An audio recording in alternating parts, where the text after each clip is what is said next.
Hello everyone, welcome to today's presentation. It's on macros and the macronutrients and what all they do for you.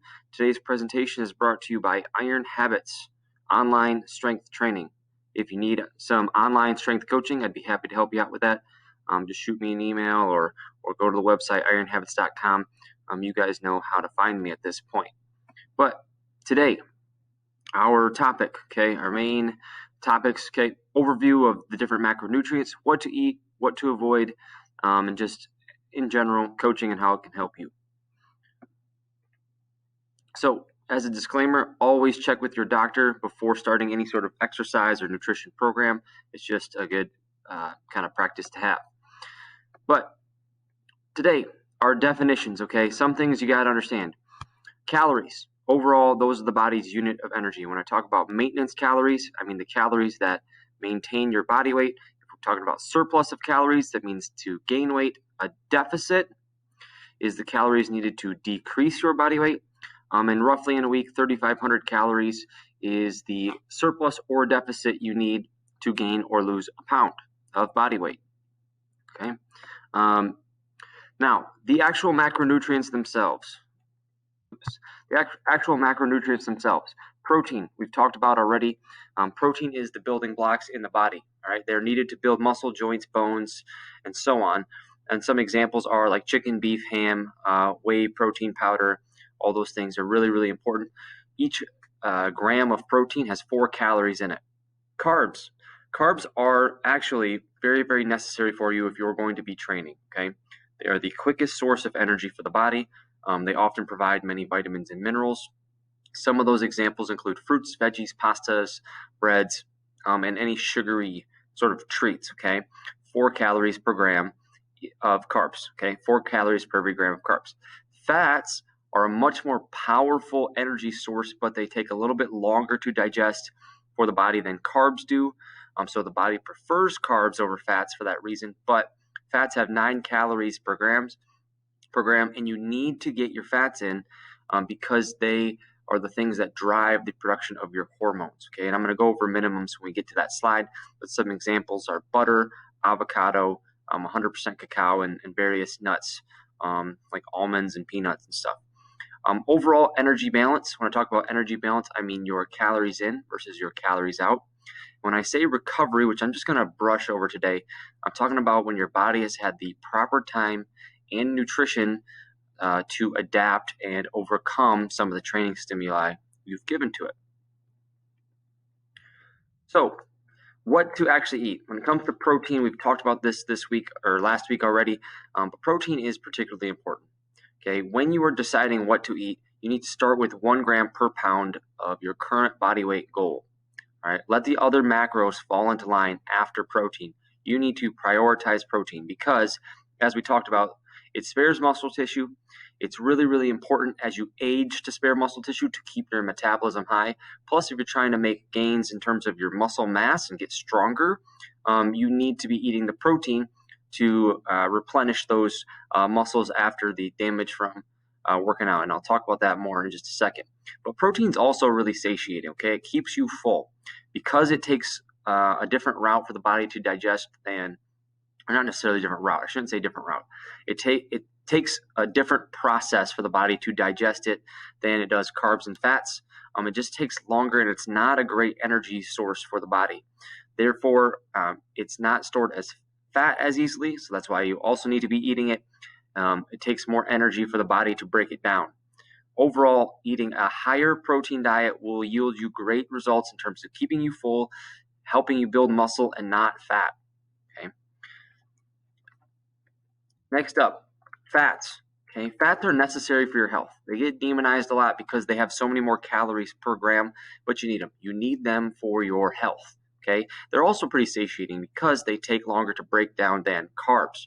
They keep you fuller a lot longer.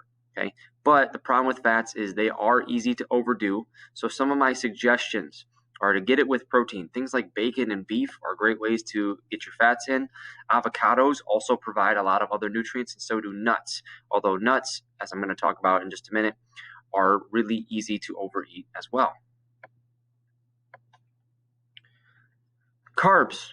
Carbs are something you need to fit in between your protein and your fats. Those are the two that need to be prioritized. But I'm not a person who thinks you should eliminate carbs. A lot of people are big proponents of the keto diet. I am not. Okay. When it comes to eating fats, you need a minimum as a woman, about 40 grams a day is the general accepted number. For men, about 50 grams a day. Okay, those are the general minimum guidelines. So whatever your protein is at, 1 gram per pound, and you hit that minimum 40 to 50 grams of fat. If you want to eat more fats than that, that's cool, but fill in the rest with carbs. Okay, absolutely fill in the rest with carbs, in my opinion, because they are the body's energy source. Okay, they're a quick energy source for the body. And I really think carbs are a great idea surrounding training. They supply the body with energy. If you eat, a bowl of cereal or a bagel or some pasta an hour to an hour and a half before training, that's a really good idea.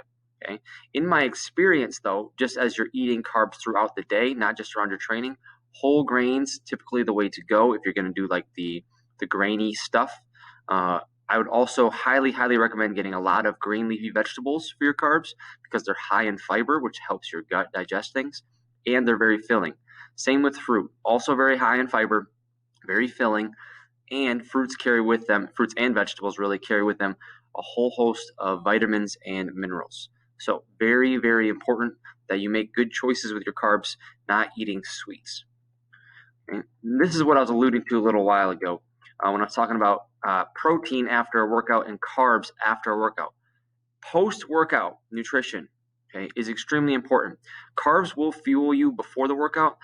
Protein and carbs in combination after the workout is a potent recovery tool. Okay, when you work out, your body has two problems that it creates. As you stress yourself, it drains out these little energy stores. Think of them as little gas tanks. Okay, your muscles keep little gas tanks in them, basically. So if you ever are in an emergency situation, you can quick react and escape. Now, those get drained while you're working out because you're pushing your body through those energy systems. The second problem that is created is that your body creates these little micro tears in the muscle. Okay, there's little gaps forming in your muscle because as it's pulling and straining, it creates these teeny tiny tears. Now, for the body to build itself back up, for the body to grow stronger and adapt and get better, it needs to solve both problems. Okay, and it will not repair the muscle until the energy stores are full because that's the survival, that's the safety mechanism. Okay, so you need to take a carb with your protein powder after a workout. All right, so solving the energy problem for your body with some carbs like ignition, and then also supplying it with the protein allows the carbs to fill the energy stores, the gas tanks, the protein to fix the muscle up. So I highly, highly recommend the post-workout stack from First Form for this reason. It has a carb source in the ignition and a very great protein source, a high-quality protein source in the Formula 1. It's a little bit more of a protein, what's called protein isolate than the level 1. It has a little less carbs and a little less fat in it. It's just protein.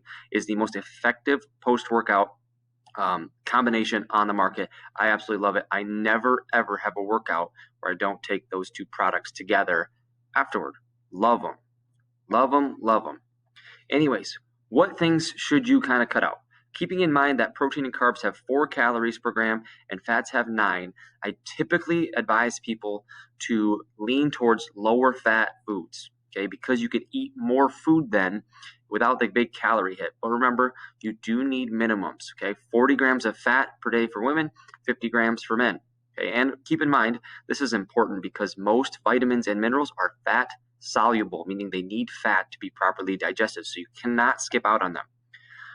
Some of the examples of high-fat foods out there that are typically avoided, if you're going to eat a lot of fat, beef and pork I do like, but in general, I prefer them to the alternatives of chicken and turkey, okay, because those are leaner cuts of meat and you can eat more of them and feel fuller and get more protein without having as many calories.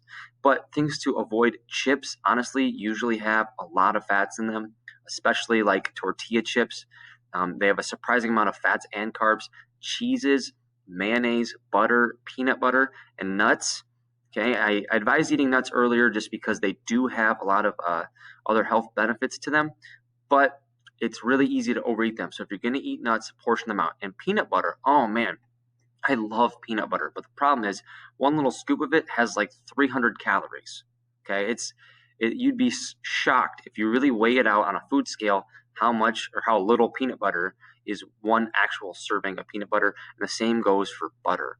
Okay, be careful on your sauces and your sodas. Some of the alternatives there that I prefer: do low-fat dressings, like do a fat-free or low-fat ranch.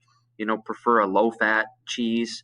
I really I can't emphasize this enough. Doing the low-fat alternatives in those cases is super helpful to so many people. Okay, or going for instead of a Coke, doing a Coke Zero. Coke Zero has no fat, or Coke has no fat in it, but it's just a high sugar food that it doesn't fill you up at all. Alcohol is also something to avoid if you're trying to lose weight. Now, I'm not going to sit here and say I've never drank alcohol or I don't drink alcohol. I do. But understand that if your goals are to lose body fat, alcohol gums up all the works in terms of your body system because it's literally a toxin. It also contains 7 calories per gram and offers you nothing in return as far as energy. So that is not ideal, okay? Anyways, couple things to finish up here. Understand that you don't get stronger just from lifting weights.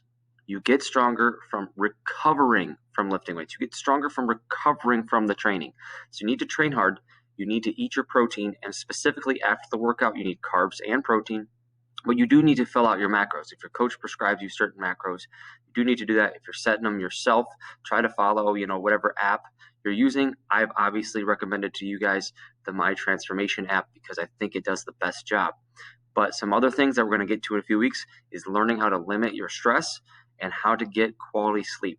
This is where kind of becoming an athlete or an athlete of aging becomes a total lifestyle, because it's not just the hour and a half you put in the gym. It's the nutrition, it's the sleep, it's the stress. You have to consider the whole picture here, okay? So before I get out of here, remember, if you need help with these things, with your consistency, your accountability, your technique, go online for ironhabits.com. Okay, Iron Habits online strength training. It's cheap, it's affordable, much more affordable than going to a gym and seeing a personal trainer. And also, it's convenient because you don't have to have an appointment. You go when you can fit it into your schedule, and you just send a video. Super convenient, super easy to do. Okay. Also, all right, ironhabits.com is fully functional now. You get personalized programming, weekly personal Zoom meetings, and some nutrition coaching from me. So that is a great thing for a lot of people. As always, I'm Jordan Van Dyke. I'm a teacher, I'm a coach, I'm a personal trainer. If you need to reach out to me, I have many avenues for doing that. Facebook.com/groups/ironhabits, Jordan at ironhabits.com, and the Instagram is at ironhabits. Health is not an accident. It is the product of our habits. Build great habits. Thanks for watching, guys. Hope you have a great week. Crush this challenge.